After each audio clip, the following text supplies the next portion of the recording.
მსოფლიო სტატისტიკით 1000 დაბადებული ახალშობილიდან ერთი სმენის დაქვეითებით იბადება და ამდენად ძალიან მნიშვნელოვანია ამ სკრინინგის ჩატარება, რადგან დროულად მოხდეს იდენტიფიცირება სმენის დაქვეითების და შემდგომში ზუსტად განისაზღვროს ტაქტიკა. სმენის აპარატი ჭირდება ახალშობილს თუ კოქლეარული იმპლანტაცია. პროგრამა შედგება ორი ღონისძიებისაგან.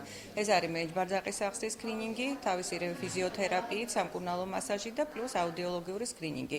აუდიოლოგიური სკრინინგი ეს ღონისძიება ხორციელდება საქართველოში, მხოლოდ თბილისის შემდეგ მეორე ქალაქი არის ბათუმი, რომელიც ახორციელებს ამ მიზნობრივ პროგრამას. პროგრამის ფარგლებში წელს გვაქვს სიახლე ისა, რომ აბსოლუტურად ხდება ყველა ბავშვის ქალაქ ბათუმში დაბადებული ახალშობილის კვლევა. პრობლემა და ეს პროგრამა ურთიერთშერწყმაშია და მიმდინარეობს ძალიან კარგად.